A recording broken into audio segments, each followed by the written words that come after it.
Welp, the Caped Crusader has finally arrived back on our screens courtesy of Matt Reeves, the Batman. And boy howdy, I am pumped for whatever comes next in this dark new continuity. So, let's take a look at what the future might have in store for us.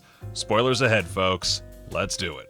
So first of all, we gotta talk about the Joker. While there has been some speculation that maybe who we see in the cell talking to the Riddler near the end of the Batman could be someone else, perhaps Two-Face, let's all be honest with ourselves. A, that laugh was definitely a Joker laugh. And B, yo, it's Barry Keoghan. That's not a Harvey Dent face, that's a Joker face. That's right, this means in the modern post-Man of Steel DCEU, we've now gotten 3 Jokers on the big screen. How this new one is integrated, if at all, remains to be seen, although we'll probably get a better idea once the multiverse upending Flashpoint-inspired The Flash arrives in November. Now, as you probably recall, that one includes the Michael Keaton and Ben Affleck versions of Batman, so you know something is going to go down in this year of the multiverse that we are all experiencing. I'll save any further speculation on that for a future video, but the point is, we've got a Joker, and with those face-painted goons earlier on, it's pretty likely that he already had some history with the Dark Knight. Since this was a story taking place in year 2, that history might have been super early on, and knowing how vicious Robert Pattinson's Batman is, well, I think we know how he got those scars. Speaking of those goons, multiple peeps pointed out that the member going through his initiation is played by Jay Lacurgo, who is also in Titans, where he plays Tim Drake, aka one of Batman's many young mentally scarred wards who have gone by the name Robin. Could it be that this young, impressionable dude is gonna turn his moral allegiances around and turn into the first Robin within this particular universe? Well, in an interview, Lycurgo did mention that he shot his role in the Batman long before he even read for Drake, so chances are there's nothing there beyond some light synchronicity. However, there's more than just that weird bit of casting to suggest a future Robin. Pattinson himself has expressed interest in getting himself awards, specifically stating, I'm not going to do the British accent, that's a bad idea. Yeah, but he has to be 13. That's the only way I'll accept it. No, I love Death in the Family and stuff, but I think it'd be so cool. Also, people are so scared of it, but it's kind of exciting. I think it would be a really fun addition. Did that work? Of course, this is Arpats we're talking about, so that could just be him bored, joking around in an interview. He's a bit of a wild card that way. Of course, this then suggests that maybe the son of the deceased mayor could wind up being the new Robin. Will this happen? Probably not, but you know, it'd be cool to see Robert Pattinson smack around a teenager, so bring it on. One of the big surprises in the Batman was just how simple the story really was.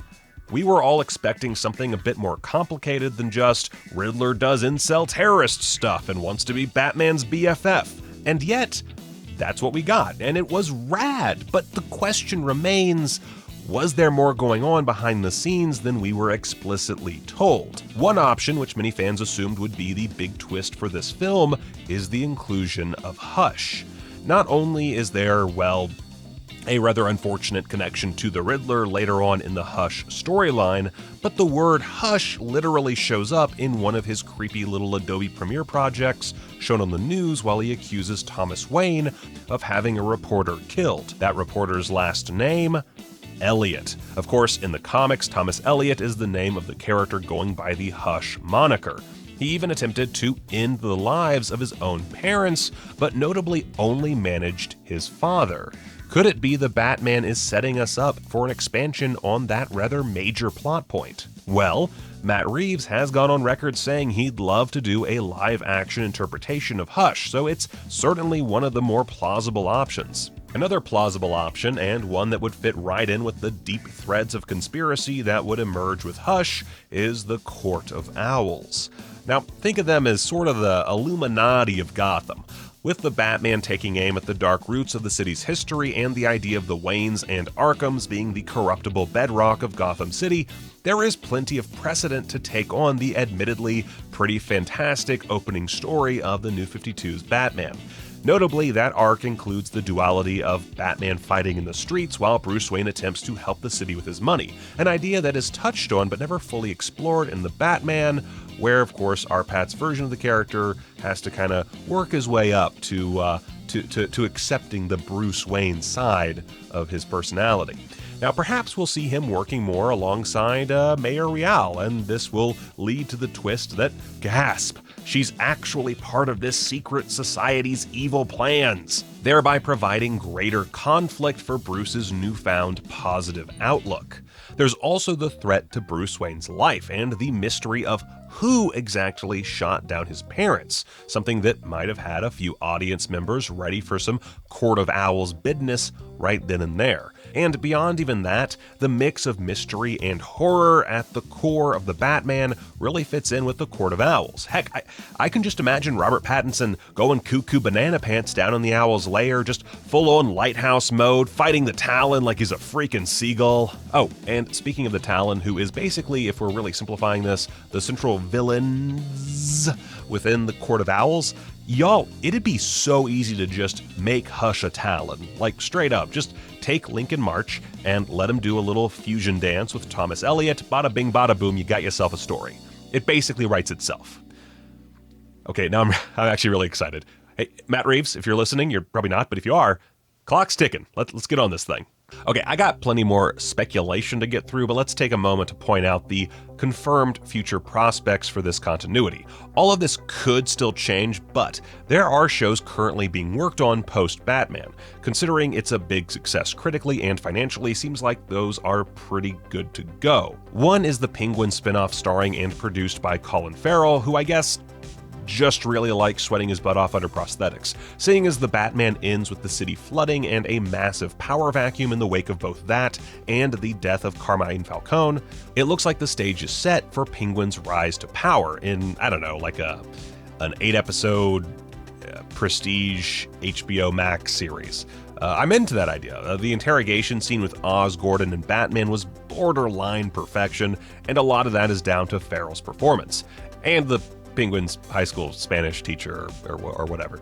Another spin-off, although not necessarily the only one, was the Gotham PD show, which, according to Reeves, has now been put on hold in favor of something more akin to a haunted house story about Arkham Asylum.